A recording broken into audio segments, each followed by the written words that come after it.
Muy buenos días, Dios te bendiga, Dios te cuide, Dios te guarde y Dios te llene del poder del Espíritu Santo. Te habla tu hermano y tu amigo, el pastor Santiago,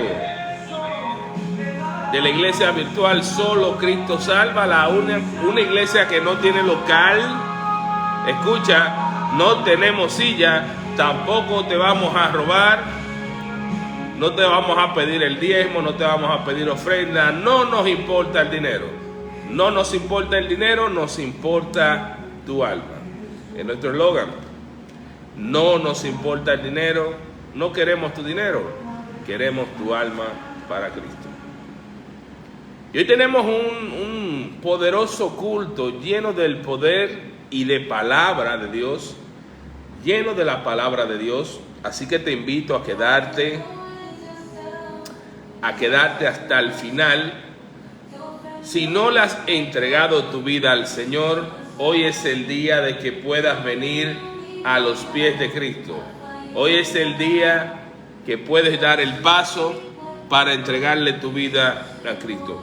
Te invito a quedarte hasta el final del culto para que le entregues tu vida a Cristo. Y si no vas a la iglesia, no tienes excusa. Aquí tienes una iglesia virtual que no te va a atracar, que no te va a robar, que no te vamos a manipular, que no te vamos a hacer una persona que realmente tú eres. No queremos tu dinero, pero queremos tu alma para Cristo. No por medio del pastor ni de la congregación, sino para que tú tengas una relación personal con Jesús. Una relación de padre y de hijo, una relación cómoda, una relación que tú sientas que transfieres tus cargas hacia Él. Una relación bendecida en Cristo. Y eso solamente se logra con un corazón sincero ante Dios y predicándote la palabra. Hablándote de esta. Yo no tengo otro tema que no sea Jesús. Yo no tengo otro tema que no sea Cristo. Desde el Génesis hasta el Apocalipsis, Cristo se manifiesta en toda la palabra de Dios. Cristo, y de eso te voy a hablar. No vengo a darte testimonio personal de nadie. Mi testimonio a ti no te importa. El que te tiene que importar es el de Jesús. La relación de un padre amoroso con un pueblo rebelde y pecador desde el principio. De eso es que yo te vengo a hablar. Así que quédate hasta el final para que aprendamos todos juntos la poderosa y magnífica palabra de Dios. Transmitimos de lunes a viernes por estas plataformas. De lunes a viernes a partir de las 7 de la mañana, donde predicamos la palabra de Dios como está escrita. Transmitimos por Instagram, por Facebook, por YouTube, por TikTok, por Kawaii, por Tango, por Target, por Twitch, por Rumble y por Seno Radio FM. Nuestro canal principal es el canal de YouTube, Iglesia Virtual Solo Cristo Salva. Te puedes suscribir al canal y puedes ver y disfrutar de más de 400 prédicas que le hemos hecho en este ministerio de 3 años al Señor Jesús. Bien, y antes de empezar, vamos a encomendar este día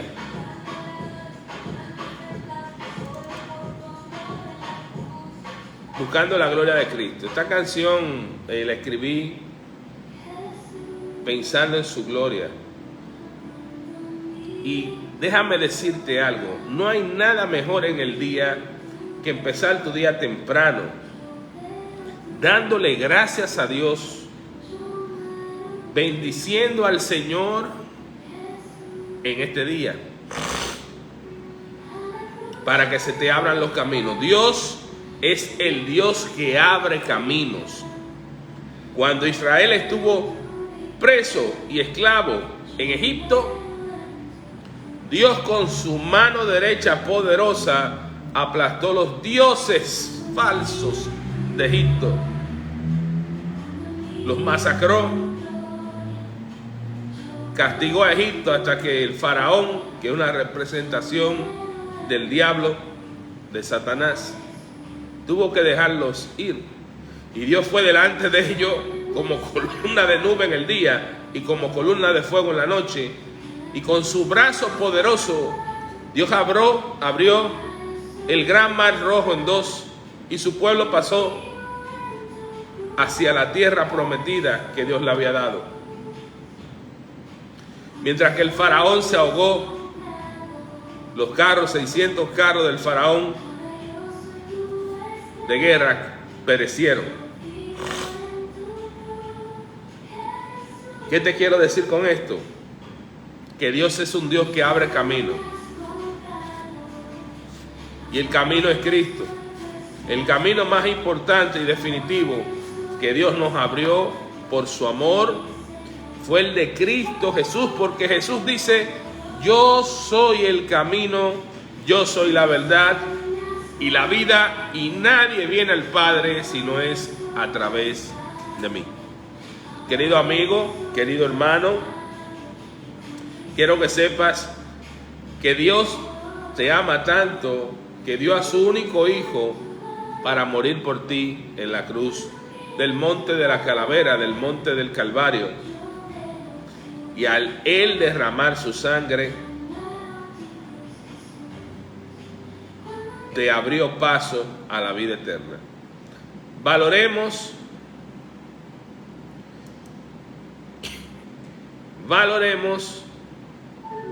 el sacrificio de nuestro Rey, sacerdote y Dios, el Señor Jesús de Nazaret.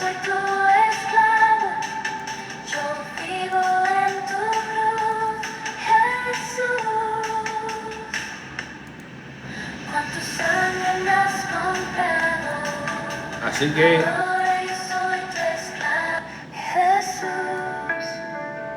vamos a llenarnos del poder de Cristo Jesús. Vamos a orar para que Dios nos abra el camino de este día. Dios nos alimenta día a día. Por eso la oración del Padre Nuestro habla del pan de cada día. Lo que Dios nos va a dar, Dios nos lo ministra a diario. Hoy tenemos una bendición de parte de Dios. Vamos a empezar a darle gracias y adorar su santo nombre. Padre Santo, te pido en el nombre de Jesús de Nazaret, recibir hoy el pan de cada día. Perdona todos mis pecados, Señor, como también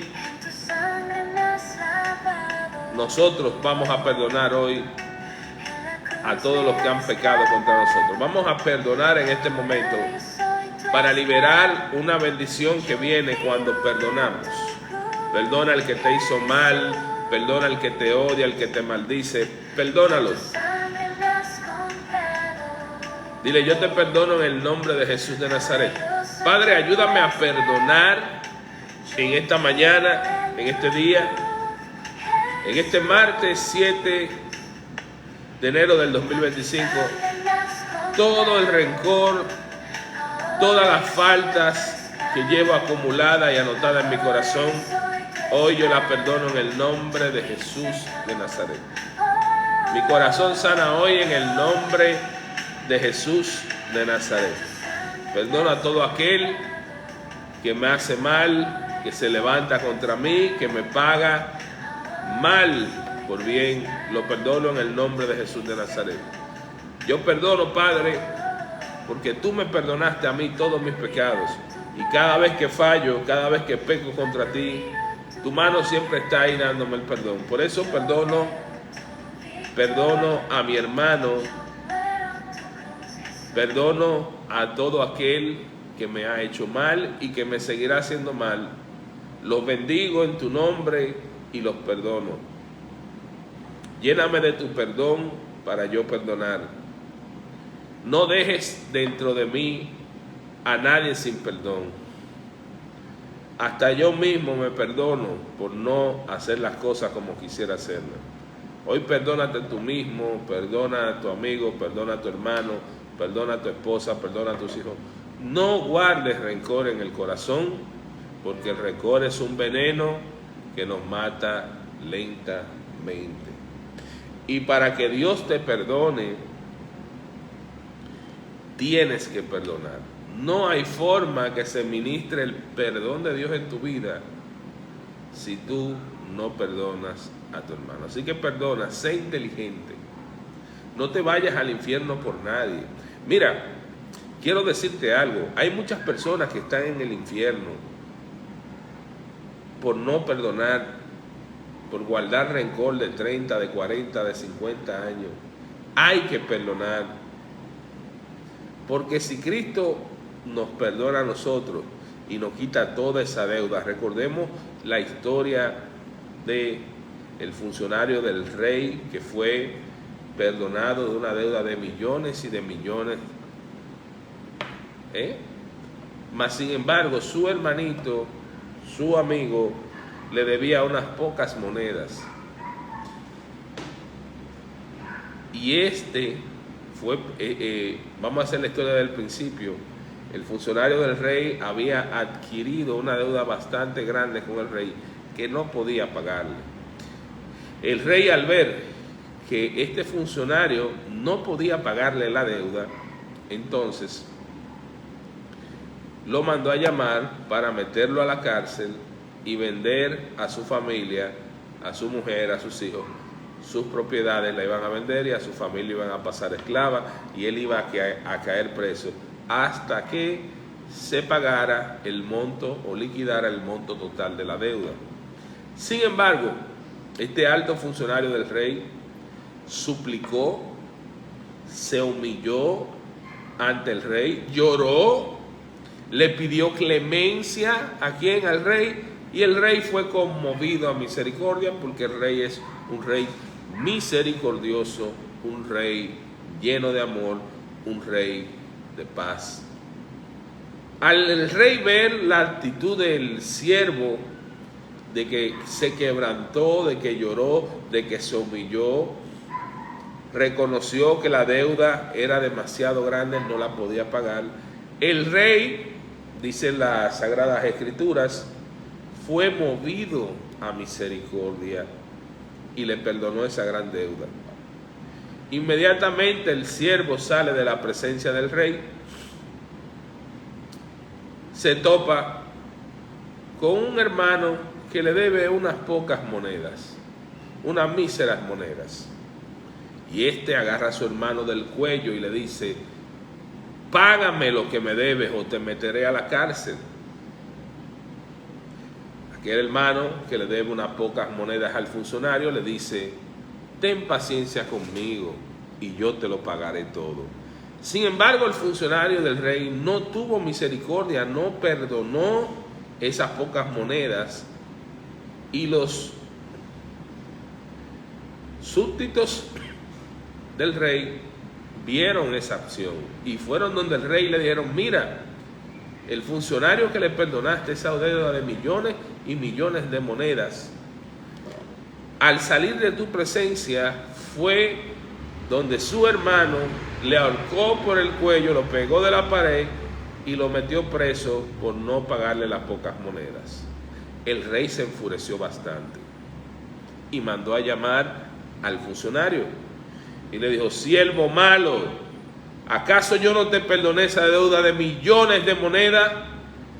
¿No debiste hacer tú lo mismo con tu hermano? Entonces ahí lo agarraron, le quitaron todo y lo tiraron a las tinieblas de afuera. Lo perdió todo, familia, todo. El rey representa en la historia o parábola a Cristo. El funcionario somos los cristianos que Dios nos perdona, pero cuando salimos de la presencia de Dios, Dios nos perdonó todos nuestros pecados. Si matamos, si vendimos o lo que sea, Dios nos perdona todo eso. Entonces nosotros salimos de su presencia y alguien nos saluda y ya no lo perdonamos. Dice la palabra que lo metió a la cárcel. Esa cárcel representa tu corazón. Tu corazón se puede volver una cárcel o se puede volver un paraíso, tú decides. Entonces, ¿qué pasó? Dice que lo metió en la cárcel hasta que le pagara todo lo que debía. Así hay muchas personas que tienen ese rencor de no perdonar y cada vez que se acuerdan de esa persona, en su mente y en su corazón lo maldicen, lo castigan, lo tienen preso en su propia cárcel y ese veneno lo está matando. Entonces la historia habló clara. ¿Qué le dijo el rey? Si tú no perdonas, ¿por qué no perdonaste a tu hermano como yo te perdoné a ti? Es un principio fundamental para ser discípulo de Jesús, que debemos de perdonar. Cuando Cristo está en tu corazón, uno perdona. No es que uno no se enoje, uno se enoja por la maldad, claro, pero tenemos que perdonar. Y también hay otro principio bíblico que es el dejar al otro hacer lo que quiera hacer. Cuando se corrían unos rumores de que Juan no iba a morir nunca, y esto se debió, Juan el apóstol, el discípulo amado, se debió a una conversación que hubo en privado entre Juan, Pedro y Jesús.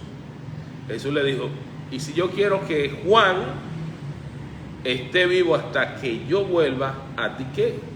Tú sígueme. Lo que le quiso decir Jesús a Pedro fue que de los actos de Juan o de la responsabilidad de Juan ante él, Juan iba a dar cuenta. Por eso dice en los últimos capítulos del Apocalipsis, el libro de la Revelación, que el malo siga siendo malo, que el santo siga santificándose. Es una ley de permitir que la persona elija qué camino servir. Por eso debemos perdonar, pero también debemos permitir. Usted quiere seguir en los caminos del mal, del pecado, usted tiene derecho. Usted quiere tratar la palabra de Dios como basura, usted tiene derecho. Usted quiere burlarse como se están burlando estos falsos pastores y falsos profetas del pueblo de Dios. Permítame decirle, querido amigo, que usted tiene derecho. Ahora, Jesús habla de la ley de la recompensa, que Él va a recompensar a los buenos y a los malos, que nadie se va a quedar sin recompensa. Lo que nos quiere decir Jesús es que Él va a impartir castigo y impartir coronas. Pero también nos enseña en la ley de la cizaña y el trigo, que tanto el trigo como la cizaña deben crecer juntos. Nosotros necesitamos de la cizaña en nuestra vida, no para un bien espiritual, sino para que Dios nos pruebe. No hay un pueblo que haya más cizaña que en el pueblo de Dios. Inclusive, las personas del mundo que no son cristianas tienden a comportarse hasta mejor. Pero eso es normal si analizamos la historia de la iglesia, la historia del pueblo de Dios, desde Adán hasta el Apocalipsis. Vamos a ver que siempre van a estar divididos en una mayoría terca que no quiere escuchar, no quiere ver, y una minoría que se mantiene fiel. Siempre ha sido así. Por eso Jesús nos enseña que muchos serán los llamados, pero pocos los escogidos. En el pueblo de Dios, en la iglesia, estamos, digamos, ligados entre trigo y cizaña. Y el trigo necesita más la cizaña, porque se nos dan las pruebas. Necesitamos los hipócritas, necesitamos los murmuradores, necesitamos los que se llenan de odio, necesitamos los que no hacen la guerra, porque así es que Dios nos entrena para la batalla. Toda esa cizaña es usada por los espíritus malignos y por el diablo para hacernos la guerra, porque ellos no tienen cuerpo y necesitan algún tonto espiritual que lo engaña, porque no hay una cosa que se pone más contenta que un demonio cuando te hace caer en pecado, se ríe, se bate las manos y dice, qué tonto, mira, pudiendo él comer miel, yo lo pongo a comer excremento. Y es una realidad, así es que trabaja el reino de la oscuridad, el reino de la tiniebla. Por eso debemos siempre apoyarnos en la palabra de Dios, debemos estar confiados como un león en Cristo. Perdonemos y permitamos, pero no apoyemos. Explíqueme esto. Si tú me haces un mal, yo te perdono. Digamos, me engañaste en un negocio, me robaste mi dinero de trabajar. Está bien, yo te voy a perdonar. Dios después me va a suplir. Pero yo no voy a hacer más negocio contigo de por vida, porque ya sé tus malas intenciones. No te voy a saludar, te voy a bendecir, voy a orar por ti, pero en los negocios y en lo personal voy a mantener una distancia, porque tu naturaleza es hacerme daño si ya me lo hiciste una vez. Te perdoné, sí. Te guardé rencor, sí. Me alejé, claro, porque no voy a volver a ponerme en esa posición de que me afecte. Permitir, claro. Ahora, nosotros debemos permitir que cada cual tome el camino que quiera elegir. Permitimos tu elección, mas no apoyamos los abusos, las opresiones contra la viuda, contra los huérfanos. Hay que defenderlos y hay que enfrentarlos también. Las personas creen que ser cristiano es ser un tonto y no saben que somos hijos de un juez que imparte castigo porque es necesario y que su mano de disciplina es bien dura. Cristo nos enseña que el que no trabaje, que no coma, pero al que te pide, dale. Tenemos que pedirle discernimiento al Espíritu Santo para que siempre nos mantenga fiel a su palabra, entendiendo que dependemos de la obra del Espíritu Santo para entender las Escrituras y para poder llegar a la meta. No va a ser por nuestro logro, por nuestro esfuerzo. Esto es un regalo de Cristo dado por el Padre en la cruz del Calvario. Bien, hermano, y vamos a empezar con unas alabanzas en este maravilloso. Que tengas un excelente día lleno de la bendición de Jesús. Que el reino de los cielos te respalde, te cuide y te libre de todo mal para que conozcas a Cristo. Y si no lo conoces, estamos orando por ti, hermano, para que llegue ese momento.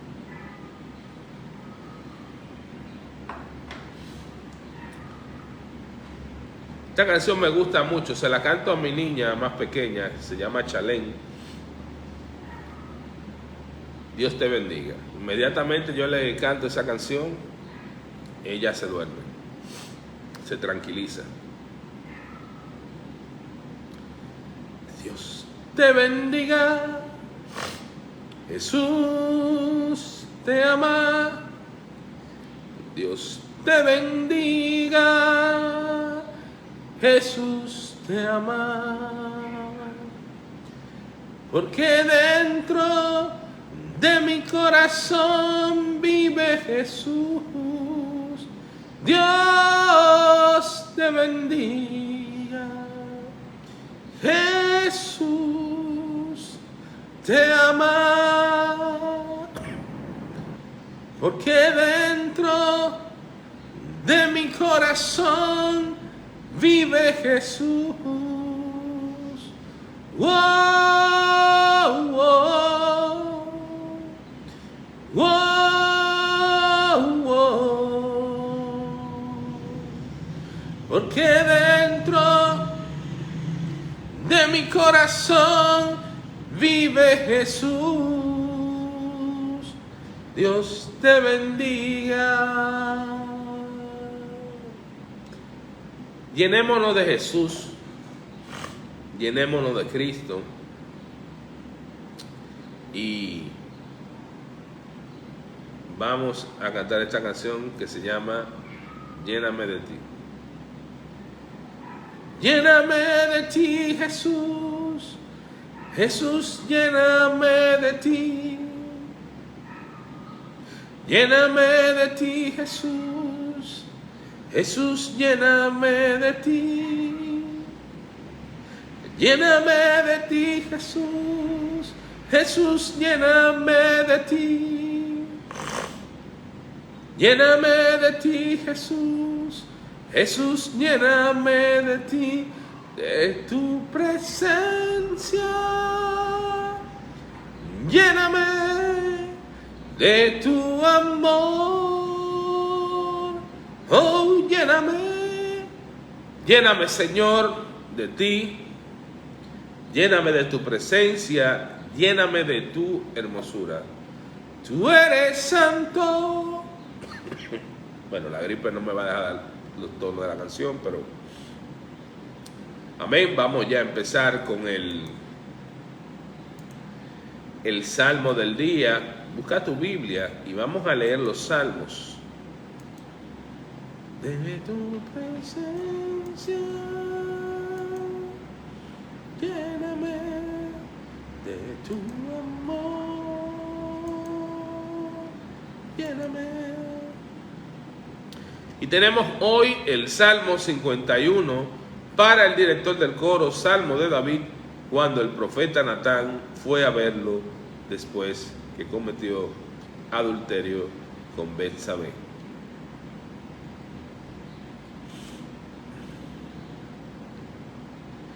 Ten misericordia de mí, oh Dios, debido a tu gran amor inagotable. A causa de tu gran compasión, borra la mancha de mis pecados. Lávame de la culpa hasta que quede limpio y purifícame de mis pecados. Pues reconozco mis rebeliones, día y noche me persiguen. Contra ti y solo contra ti he pecado. He hecho lo que es malo ante tus ojos. Quedará demostrado que tienes razón en lo que dices, y que lo único y que tu juicio contra mí es justo. Pues soy pecador de nacimiento. Así es, desde el momento en que me concibió mi madre. Pero tú deseas honradez desde el vientre, y aún allí me enseñas sabiduría. Purifícame de mis pecados y quedaré limpio. Lávame y quedaré más blanco que la nieve. Devuélveme la alegría, deja que me goce, ahora que me has quebrantado. No sigas mirando mis pecados, quita la mancha de mi culpa. Crea en mí, oh Dios, un corazón limpio y renueva un espíritu fiel dentro de mí. No me expulse de tu presencia y no me quite tu Espíritu Santo.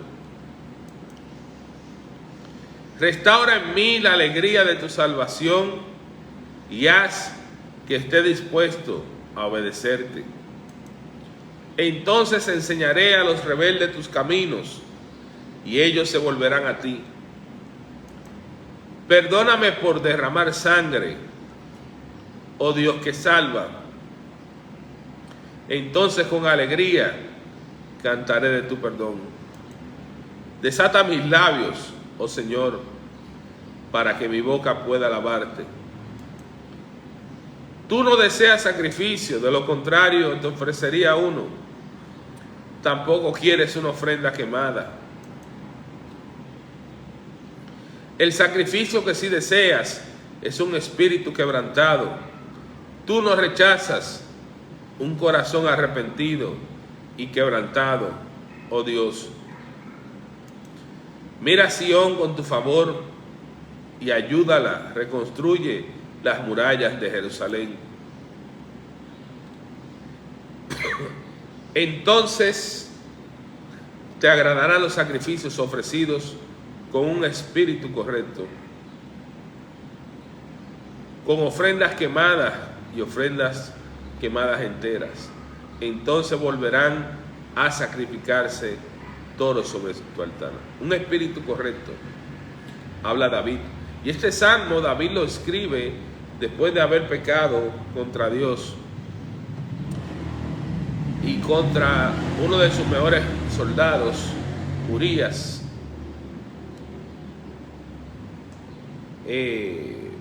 David comete adulterio y también asesinato. Por eso dice aquí que perdóname por derramar sangre inocente. Fíjate, y esto le pasa a David, un hombre con el corazón conforme a Dios, profeta, rey, guerrero, el hombre que Dios levantó para vencer a los filisteos, el hombre, el músico excelente, compositor de salmos, y un hombre que tuvo el privilegio de ver en las visiones que Dios le daba al Mesías en la cruz. David era un hombre lleno del Espíritu Santo de Dios. Sin embargo, un hombre pecador. Y David fue inteligente porque un hombre de tanto poder como David, el rey de Israel, el héroe del pueblo, trató de encubrir su pecado. Y ahí es que tenemos un espíritu incorrecto ante Dios. Porque ni en la oscuridad más oscura para Dios es el día más claro. Dios lo ve todo. Dios conoce los corazones de todo. Dios sabe todo lo que la gente está pensando. Cuando lo quieren engañar, cuando le hablan mentiras, lo que piensa, el pensamiento más pecaminoso y más sucio que tienen sus hijos, Dios lo sabe. Por eso Jesús conocía la mente de todos. Y bien le decía que eran unos hipócritas. Entonces tenemos que tener un espíritu correcto ante Dios. ¿Y cuál es ese espíritu correcto? Pues estudiando un poco la historia de David, vemos que él cambió a un espíritu incorrecto cuando David quiso ocultar el pecado a Dios. Pero, ¿por qué es algo tan grande querer ocultarle los pecados a Dios? Bueno, cuando creemos en nuestra insignificantemente que podemos ocultar algo a Dios, nos volvemos soberbios. No, espérate, Dios, no, esto tú no tienes que saberlo. Deja eso así, porque así está bien, porque así a mí me parece bien. Pero es una tontería, porque nadie puede ocultarle nada a Dios. Dios lo sabe todo, Dios lo ve todo, Dios lo oye todo. Dios está en cada espacio al mismo tiempo. Y un espíritu incorrecto es un espíritu que va en contra de ser obediente a Dios. Un espíritu incorrecto es este espíritu que quiere llevarle la contraria a Cristo. Ahora, un espíritu correcto, aquí vemos ya donde él admite que no le va a ocultar nada a Dios, que le pide perdón a Dios por haber derramado sangre. Esto es ya, y David vuelve a humillarse, vuelve a ser el David conforme al corazón de Dios. Recordamos que David viene de criar ovejas a volverse rey. A cualquiera le puede pasar eso de David. Si le pasó a David, le pasa a cualquiera. Pero esto no es enfocarnos, porque hay gente que se vuelve loca cuando el otro peca. Y no es así. En vez de tú volverte loco y acabar a tu amigo porque tú haces eso, déjame decirte, Dios no está viviendo en ti. De darle la mano y ayudarlo. David sabía que tenía que cambiar esa forma, que él ya no estaba correctamente con su espíritu ante Dios, y al humillarse David, procedió a tener un espíritu correcto, o sea, como a Dios le gusta, y Dios lo perdonó, Dios lo castigó, el niño murió, pasaron muchas situaciones, pero Dios lo bendijo después. Porque es necesario que Dios nos castigue, porque su amor necesita disciplina. ¿Tienes tú un espíritu correcto ante Dios? ¿Estás haciendo lo que a Dios le agrada? ¿Estás tú correctamente ante Dios? Es una pregunta que solo tú mismo puedes responder. Bien, y vamos a entrar en el capítulo de hoy. Hoy sigue el pueblo rebelde. Es sorprendente, fíjate, cuando yo le entrego mi vida al Señor, yo pienso que voy a encontrar un pueblo de personas que estudian la Biblia, un pueblo de personas que adoran a Dios, un pueblo de personas que no son chismosas, pero me encuentro todo lo contrario. Dios me muestra la envidia, los pleitos, los chismes, y yo no entendía todo eso hasta que Dios, a través de la Escritura, el Espíritu Santo, me empieza a mí a revelar cómo es la iglesia mediante el Antiguo Testamento, y luego seguimos con los demás libros. Es un pueblo rebelde. Dios todos los días tiene los brazos abiertos. Dios le dice, ven por aquí, ellos van por allá. Dios le dice a esto, ellos hacen lo contrario, porque es nuestra naturaleza. Al yo entender a Pablo cuando me explicaba, Pablo me decía que yo tengo una naturaleza pecaminosa que está inclinada a hacer lo malo. Entonces estoy entendiendo por qué el pueblo de Dios está así. Y así es su pueblo.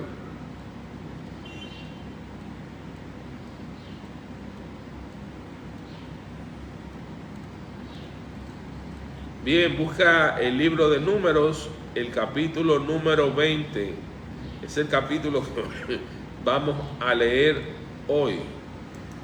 Números capítulo 20, versículo del 1 en adelante. El tema de hoy es Moisés golpea la roca.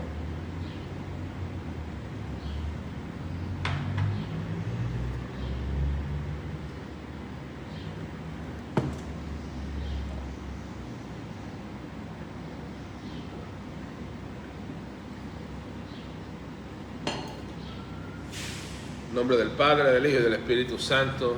Amén. El primer mes del año, toda la comunidad de Israel llegó al desierto de Sin y acampó en Cades.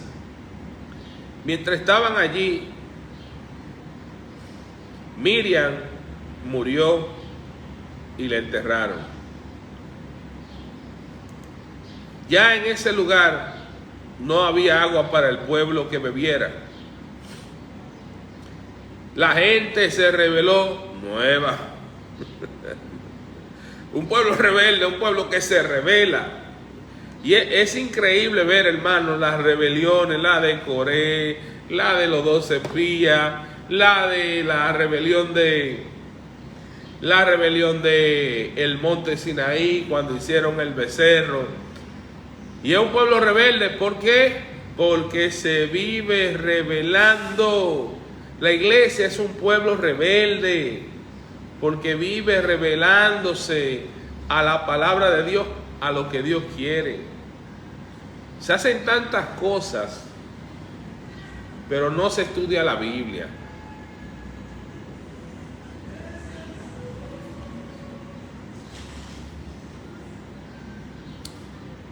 Dice que ya en ese lugar no había agua para que el pueblo bebiera.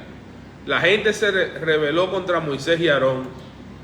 El pueblo culpó a Moisés y dijo: si tan solo hubiéramos muerto con nuestros hermanos delante del Señor, ¿por qué trajiste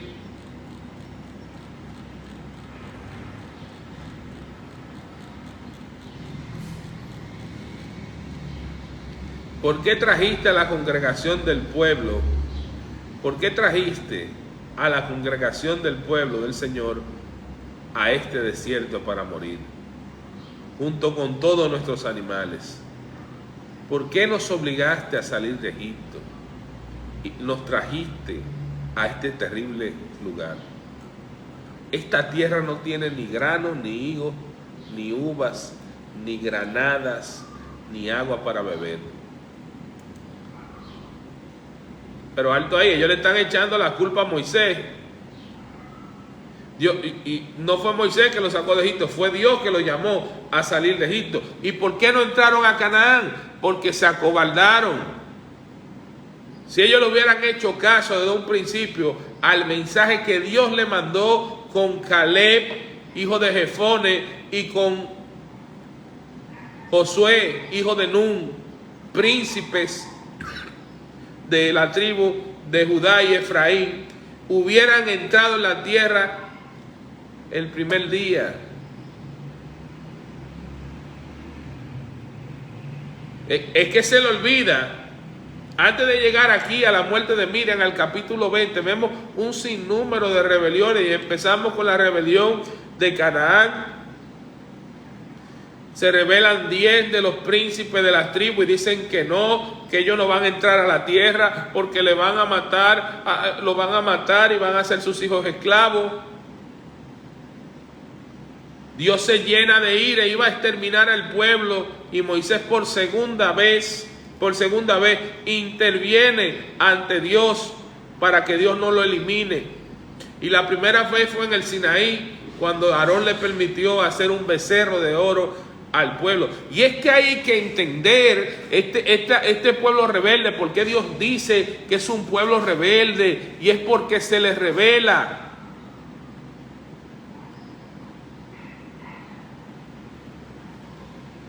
Luego Dios los perdona por su incredulidad. ¿Y quiénes se rebelan? Se rebelan los 10 príncipes que estaban dando el mal mensaje, los 10 espías, y Dios le manda una plaga y los mata a los 10. Bien por Dios, bien muerto. Lo que Dios hace para mí siempre está bien. ¿Y qué pasó después?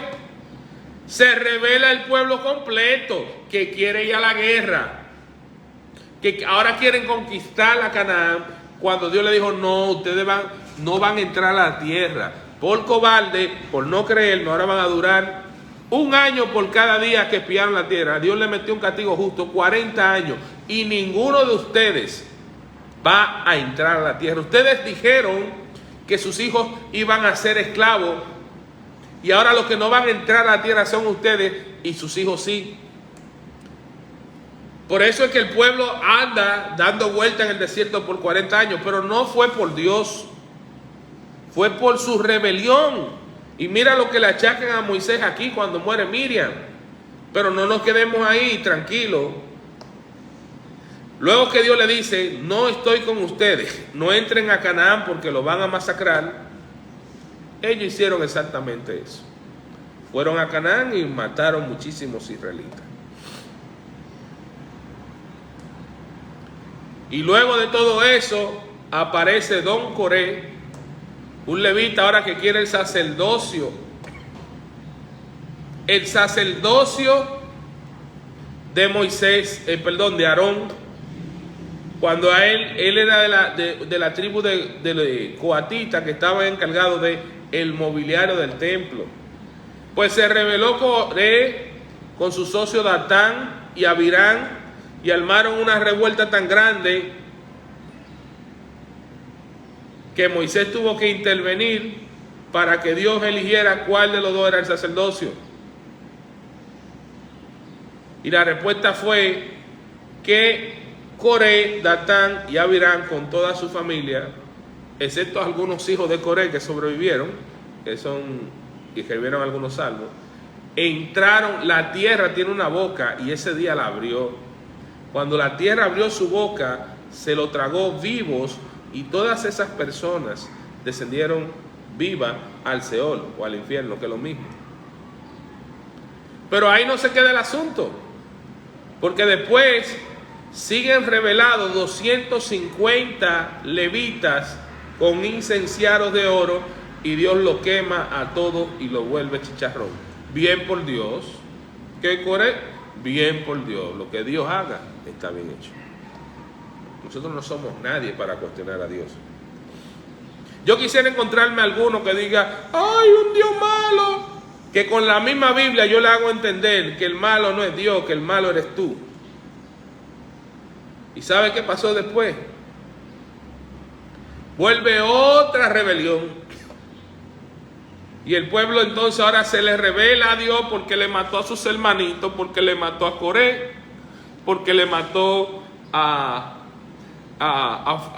Cosita y le mataron, ¿no? Y ya vuelve el pueblo, se revela. Entonces Dios manda una plaga y mata a 14,700 bien muertos. Y si Aarón no se mete entre el medio del pueblo con un incensario a quemar incienso, hubieran sido más. Entonces vemos la rebeldía. Miren, estos días murió un falso profeta, de esos que hablan mucho disparate, de esos que dicen mucha porquería. Hay otro falso profeta de los más famosos, estaba llorando, dando el mensaje de que su hermano había muerto con las lágrimas. Hermano, uno no se alegra de la muerte de nadie, pero ese falso profeta, lo más probable es que está en el infierno, al igual que el que estaba llorando también. Entonces yo digo, mira cómo este hijo de Satanás, que no tiene ningún respeto por Dios. ¿Por qué tú no lloras cuando tratas, hijo del diablo, falso profeta, la palabra de Dios como basura? Ahí sí hay que llorar. A mí me dan ganas de llorar cuando yo veo que la palabra de Dios la tratan como basura. ¿Por qué yo voy a llorar cuando Dios ejecuta un juicio y se lleva un falso profeta de eso? No es que me alegro porque se pierde un alma, pero vivo se está llevando más al infierno. Entonces es mejor que Dios ejecute sentencia. Pero ¿por qué la gente no llora cuando trata la palabra de Dios como basura? Y seguimos viendo todo esto y explicando un poco de las rebeliones del pueblo de Israel. Y se revela Aarón y se revela Miriam, y a Miriam le mandan la lepra. Ahora muere Miriam, no hay agua. ¿Y sabe qué pasa? De nuevo quieren ir a pegar blog, a tirar mezcla a Egipto. Y eso tiene un significado muy importante, porque cuando nos llega el tiempo de la prueba, nosotros queremos volver a Egipto. Si Dios nos sacó de la calle, nos sacó de la droga, nos sacó del adulterio, nos sacó de los pecados sexuales, cuando nos llega el momento de prueba, queremos volver ¿a dónde? A donde los Egipto. por esto, porque no estoy consiguiendo el dinero, porque me está yendo mal. Ay, pero yo estaba mejor cuando era del mundo. Ay, cuando yo estaba en el mundo a mí no me faltaba nada. Ay, cuando yo estaba en el mundo yo no tenía prueba. Es verdad. En Egipto tú no la tenías, pero en Egipto nada más tenías cadena y muerte. Vivías sin esperanza. Ahora tú estás siendo guiado por Dios y necesitas las pruebas para que Dios te quite toda esa escoria como la plata. La plata necesita un proceso de purificación en el fuego, donde cuando es sometida a altas temperaturas se desprenden algunos elementos que se le llaman escoria. Para que Dios te purifique como la plata, necesita quitarte la escoria de tu corazón, de tu mente y de tu vida. Y eso es con fuego, hermanito. Es con fuego, no es con agua. Es a alta temperatura que Dios te va a meter. Alguien me dijo que Dios te lleva al borde del precipicio, pero no te tira. Y es verdad. Dios te lleva al borde del precipicio, pero no te tira, te tiene agarrado ahí, porque Él no quiere que tú te pierdas, Él te está probando. Tú vas al borde del precipicio entero, pero en la mano de Dios, que no hay forma que te caiga. Y otra persona me dijo, y es verdad, que cuando estamos en el mundo somos una paloma que volamos con nuestras propias alas y creemos que por nuestras alas es que conseguimos lo que tenemos, la comida, la casa, los negocios, la salud, por nuestras propias alas. Pero cuando llegamos a la mano de Dios, Dios nos corta las alas. Sí, Dios te corta las alas para que tú aprendas a volar con las alas de Dios. Y es un proceso doloroso al cortarte las alas, pero las alas que te van a nacer son inmortales y te van a llevar a donde Dios quiere, porque el Salmo 91 dice que Él te cubre bajo sus alas. Dios tiene alas y te la da cuando tú confías en Él. Alas como del águila, como le da a la iglesia en el libro de Apocalipsis, que le da las alas del águila para que escape del diablo y se esconda en el desierto. Hermano, un pueblo rebelde es nuestra historia. Un pueblo que de que llega el momento de prueba, la sequía fue mandada para seguir probando y purificando al pueblo. Pero mira lo que le dicen al pueblo: esta tierra no tiene grano, ni higos, ni uvas, ni granada, ni agua para beber. Entonces Moisés y Aarón se apartaron del pueblo y fueron a la entrada del tabernáculo, donde cayeron rostro en tierra. Es algo característico de Moisés y Aarón cuando van a hablar con Dios. La posición para orar siempre es el rostro en tierra. Donde cayeron rostro en tierra, allí la presencia gloriosa del Señor se le apareció. Y el Señor le dijo a Moisés: tú y Aarón tomen la vara y reúnen a toda la comunidad en presencia de todo el pueblo. Háblale, escucha esto, háblale a la roca y de ella brotará agua. Háblale a la roca y de ella brotará agua. De la roca proveerá suficiente agua para satisfacer a toda la comunidad y a los animales. Cuando le hables a la roca, de esa roca, la roca te va a dar agua suficiente para las personas y para los animales. Así que Moisés hizo lo que le dijo. Tomó la vara del lugar donde se guardaba en la presencia del Señor. Recuerden que la vara se guardaba en el arca del pacto. Estaban tres elementos: la vara de Aarón que reverdeció, y esta vara rebeldece después de la rebelión de Coré. la tabla, la segunda tabla que Dios le dio a Moisés, que esta la hizo a Moisés, y el maná que caía del cielo. Recordándole que el maná cayó por 40 años hasta el día ya que Josué entró a la tierra para conquistarla. Luego él y Aarón mandaron a llamar al pueblo a reunirse frente a la roca. Escuchen ustedes, rebeldes, gritó. ¿Acaso debemos sacarle agua de esta roca? Enseguida Moisés levantó su mano y golpeó la roca 2 veces con la vara, y el agua brotó a chorros. Así que toda la comunidad y sus animales bebieron hasta saciarse. No, mira, aquí pasa algo, y es que, querido hermano, querida hermana, que Dios le dijo, háblale a la roca, y de la roca brotará agua para la comunidad y para los animales, agua suficiente. Pero Moisés empezó mal. Escuchen ustedes, rebeldes. Bueno, yo entiendo a Moisés, y Moisés era el hombre en ese momento más humilde de la tierra. Más humilde que él, solo Cristo. Más humilde de la tierra, y se enojó. Escuchen ustedes, rebeldes, gritó. ¿Acaso debemos sacarle agua de esta roca?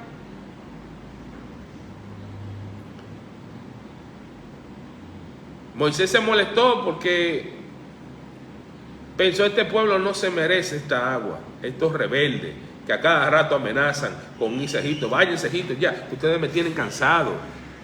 Rebelión tras rebelión, a cada rato me quieren matar a pedrada.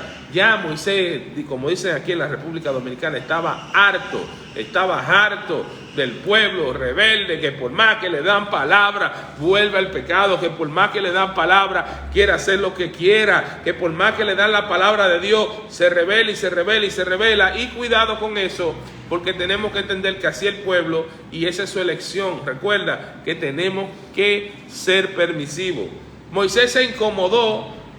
Cuando nos incomodamos, cuando nos enojamos, aunque tengamos la razón, el juicio con respecto a la palabra de Dios no se puede percibir de la manera más correcta. Y aquí fíjate lo que pasa. Dios le mandó a hablarle a la roca, que es Jesús.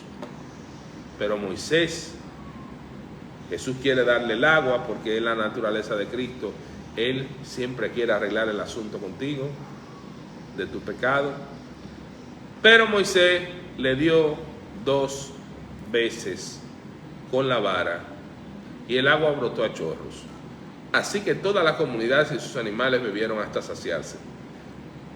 2 veces la Biblia significa que está ratificado lo que existe. Sin embargo, Jesús le dijo a Moisés y a Aarón, puesto que no confiaron lo suficiente en mí para demostrar mi santidad a los israelitas, ustedes no lo llevarán a la tierra que les doy.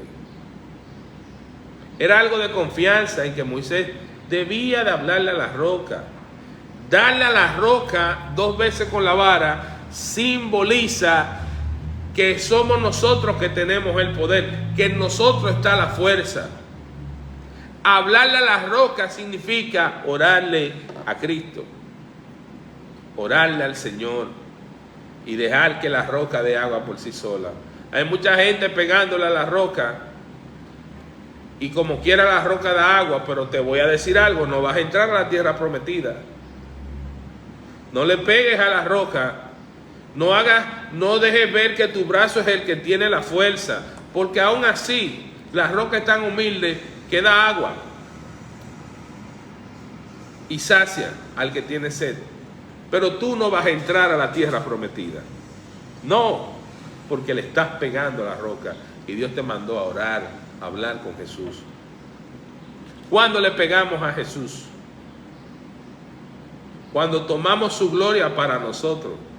Cuando nosotros como siervos mensajeros nos hacemos más grandes que Él en nuestra mente y para los demás. Por eso que es un pueblo idólatra y rebelde que le vive pegando a la roca, cuando a Cristo lo que tenemos que orar.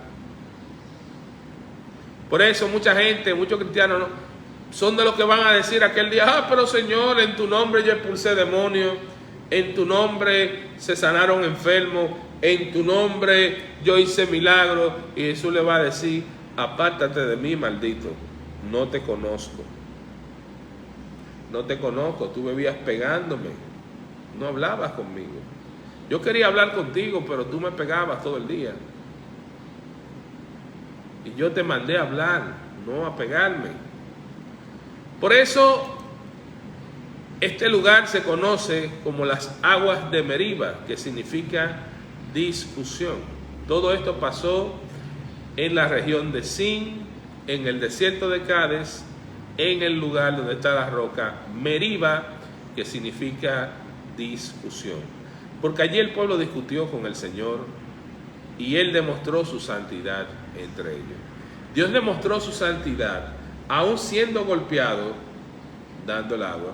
Y esto también simboliza cuando a Cristo el pueblo lo traspasa con en su costado derecho y de él sale agua. De la roca vuelve a brotar agua, agua y sangre, pero agua simbolizando lo que pasó en Meriba, allá en Cádiz, en la región de Sin. Ahora vamos a ver una estupidez grandísima que cometen los familiares de los israelitas, los hijos de Esaú, Edom.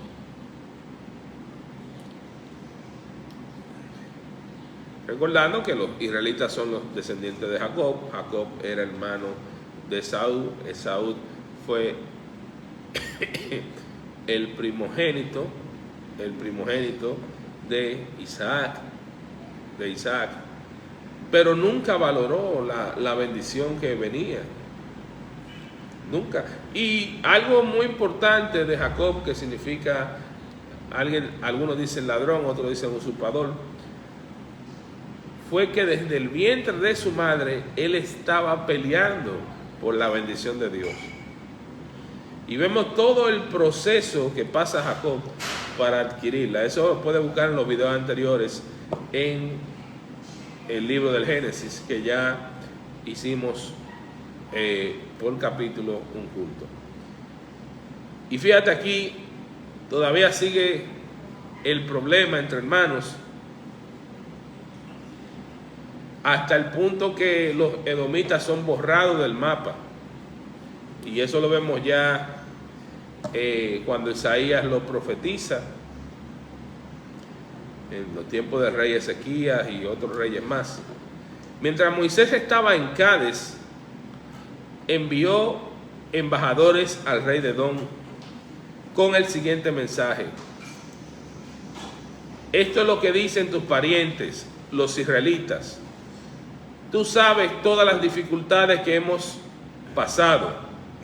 Nuestros antepasados bajaron a Egipto y allí vivimos un largo tiempo. Los egipcios nos maltrataron brutalmente, tanto a nosotros como a nuestros antepasados. Pero cuando clamamos al Señor, Él nos oyó y envió a un ángel que nos sacó de Egipto, a Cristo. Ahora estamos acampando en Cádiz, la ciudad en la frontera de tu territorio. Por favor, permítenos atravesar tu territorio. Tendremos cuidado de no pasar por tus campos y viñedos, y ni siquiera beberemos el agua de tu pozo. Seguiremos derecho por el camino real, sin desviarnos hasta que hayamos atravesado tu territorio. Sin embargo, el rey de Edom dijo: quédense fuera de mi territorio, o saldré a su encuentro con mi gran ejército. Entonces los israelitas le contestaron: nos mantendremos en el camino principal. Si nuestros animales beben de tu agua, te la pagaremos. Solo permítenos atravesar tu territorio. Es todo lo que pedimos. Aún así, el rey de Edom respondió: quédense fuera, ustedes no pueden pasar por nuestra tierra. Dicho esto, movilizó su ejército y salió contra ellos con una fuerza imponente. Y como Edom no les permitió a los israelitas atravesar su país, se vieron obligados a realizar. Esto le va a salir muy caro a Edom. Y también estos edomitas se burlaron de los israelitas cuando el reino de Judá cayó y fueron llevados cautivos a Babilonia por el rey Nabucodonosor. Mucho cuidado con burlarse con el pueblo de Dios, porque aunque sea rebelde, aunque sea idólatra, aunque sea más terco que una mula, aunque muchas veces un burro reconoce más a Dios que su propio pueblo, es el pueblo que Dios eligió, y por amor a su nombre Dios se mantiene fiel en cumplir la promesa. Inclusive el primer pacto ellos lo violaron, por eso es que tenemos un segundo pacto que Dios tuvo que hacer, porque desde un principio Dios sabía que lo iban a violar. Por eso dio un pacto tipo sombra del que venía, que era Cristo.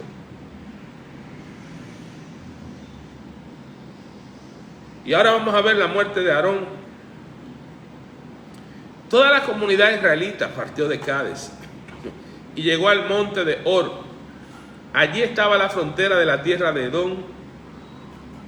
El Señor le dijo a Moisés y a Aarón: ha llegado el momento en que Aarón se reúna con sus antepasados al morir. Él no entrará a la tierra que le daré al pueblo de Israel, porque ustedes dos se rebelaron contra mis instrucciones con respecto al agua en Meriba. Llevaron a Aarón y a su hijo Eleazar. Lleva a Aarón y a su hijo Eleazar y suban al monte Hor, era el monte fronterizo de la tierra de Edom. Ahí le quitarás las vestiduras sacerdotales a Aarón y se las pondrás a su hijo Eleazar. Aarón, que significa maestro, morirá allí y se reunirá con sus antepasados. Morirá y se reunirá con sus antepasados. Aquí hay un principio de la vida eterna, Aarón no se quedó durmiendo, como dicen muchas personas por ahí, que es una tontería y una idiotez. Aarón murió y se reunió ¿con quién? Con sus antepasados. ¿Quién era el papá de Aarón? Se llamaba Amram, el esposo de Jocabed, que en ese tiempo era su tía, pero no se había dado la ley, o sea que el matrimonio entre familias era permitido, al igual que Abraham se casó con su hermana Sara y Jacob con su prima Raquel.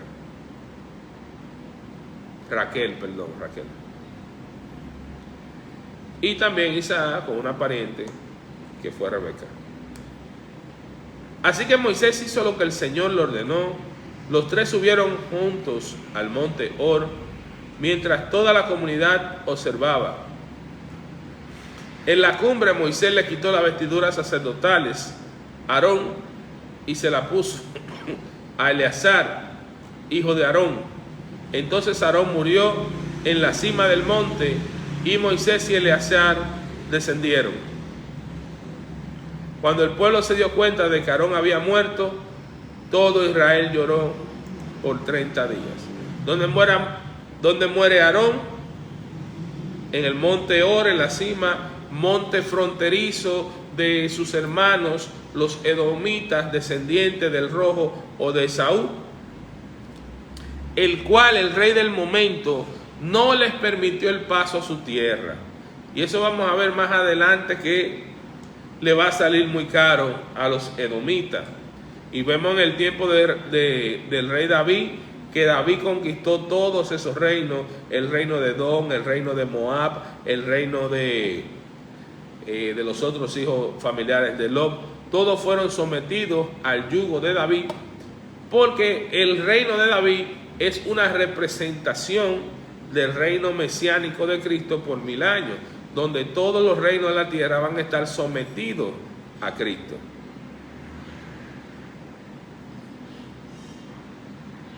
Bien, y hasta aquí llegamos hoy con el capítulo número 20 de el libro de Números.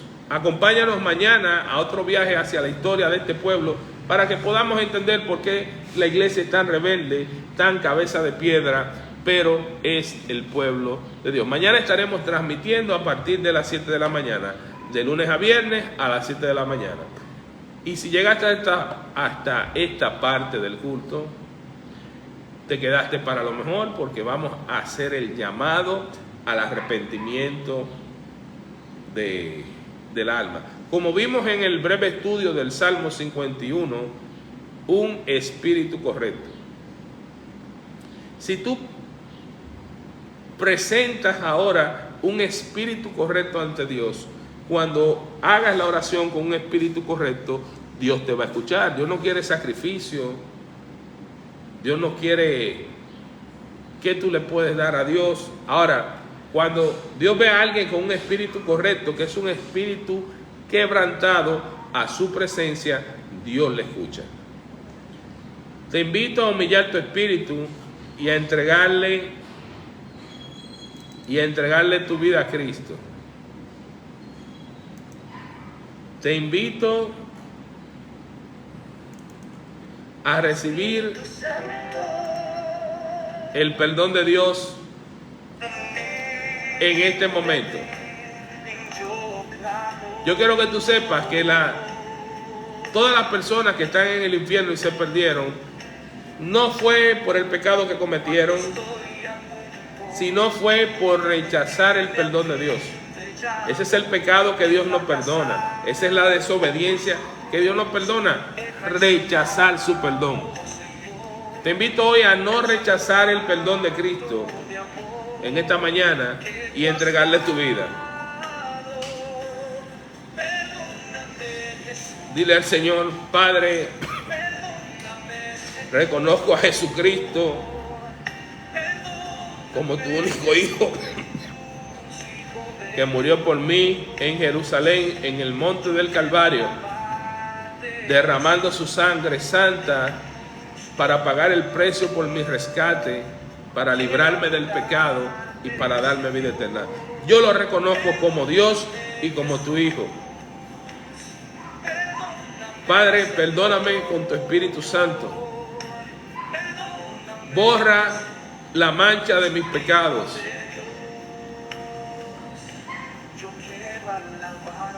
Purifícame y hazme blanco como la lana y como la nieve.